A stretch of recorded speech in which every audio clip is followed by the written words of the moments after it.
වහිනවා දැකලා තිබ්බට කොහොමද වැස්ස ඇති වෙන්නේ? කොහොමද මේ දේ වෙන්නේ කියලා දැකලා තියනවද? අහලා තියනවද? ඉතින් අද අපි බලමු කොහොමද මේ දේ වෙන්නේ කියලා. හරි, අපි බලමුකෝ කොහොමද මේක වෙන්නේ කියලා.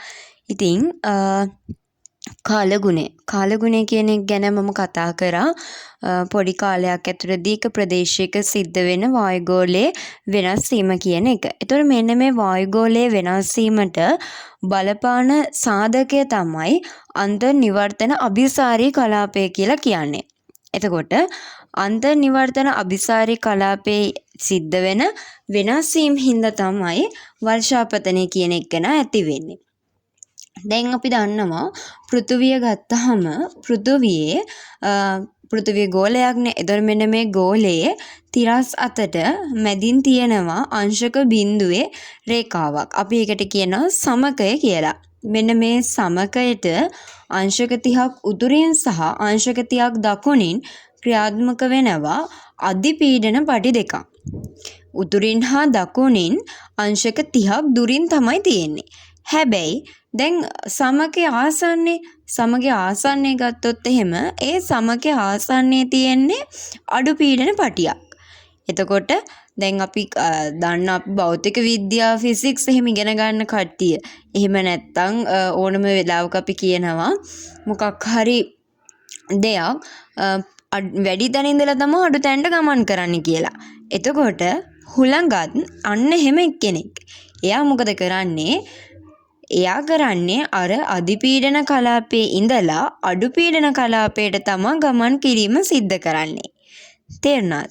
එතකොට අපි දැන් බලමු කොහොමද මේ හුළඟ අර අධිපීඩන කලාප වල ඉඳලා අඩුපීඩන කලාපයට එන්නේ, කොහොමද කොයි පැතිවලින්ද එන්නේ කියලා.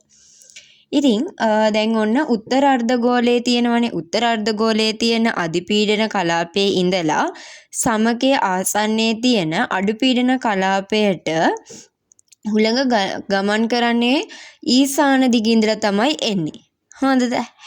දැන් එතකොට දකුණිනුත් තියෙනවනේ. ඒතර දකුණු අර්ධගෝලයේ තියෙන අධිපීඩන කලාපයේ ඉඳලා මේ අඩුපීඩන කලාපයට මොකද වෙන්නේ? එතකොට යාලා වෙන්නේ ගිනි කොන දෙසින් තමයි මේ හුළඟ හමාගෙන එන්නේ සමකයේ අඩුපීඩන කලාපයට.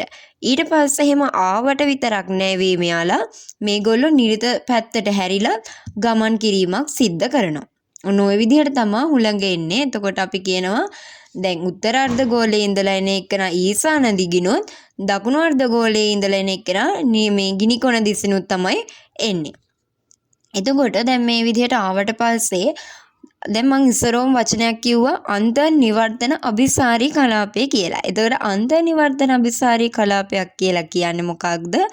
මෙන්න මේ විදිහට උත්තර අර්ධගෝලයේ අධිපීඩන කලාපයේ දක්ෂිණ අර්ධගෝලයේ අධිපීඩන කලාපයේ ඉඳලා එන හුළඟ සමකයේ ආසන්නයේ තියෙන අඩුපීඩන කලාපවලදී එකිනෙකට හමුවන ස්ථානයකට තමයි අපි කියන්නේ අන්තර්නිවර්තන අභිසාරී කලාපයක් කියලා. ඔන්න වැදගත් පොයින්ට් එකක්, අහන්න පුළුවන් ප්‍රශ්නයක්. ඉතින් දැන් මෙන්න මේකෙදි අපි කතා කරමු කොහොමද වර්ෂාව ඇති වෙන්නේ, කොහොමද මේක අභිසාරී වෙන්නේ කියලා. හරි. දැන් ඔන්න ප්‍රතිවිරුද්ධ දිශාවන්ගෙන් හමාගෙන එනව සුළඟ කොහෙටද? සමකයේ ආසන්නයට. ඊට පස්සේ දැන් මං කො සමකයේ ආසන්නයට ආවට පස්සේ එතකොට එතන කලාපයට අපි කියනවා අන්තර්නිවර්තන අභිසාරී කලාපයක් කියලා.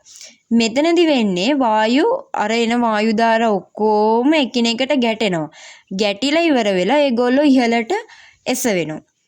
එතකොට වායු දැන් ඉහළට යනවනේ. ඒ ඉහළට යන වායු සිසිල් වෙලා මොකද වෙන්නේ? වලාකුළු හැදෙනවා. ඝනීභවනය වෙන්නේ අන්න ඒ වගේ සිසිල් වෙලා වලාකුළු හැදෙනවා. අන්න එතනදී ඒකේ ප්‍රතිඵලයක් වෙන්නේ මොකද්ද? තද වැහි ගිගුරුම් සහිත කාලගුණ තත්ත්වයක් ඇති වෙන එක.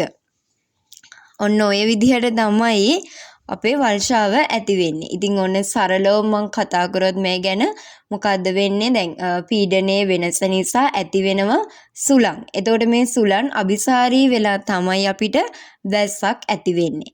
ඉතින් ඔන්න ඔය විදිහට තමයි වැස්ස ඇති වෙන්නේ.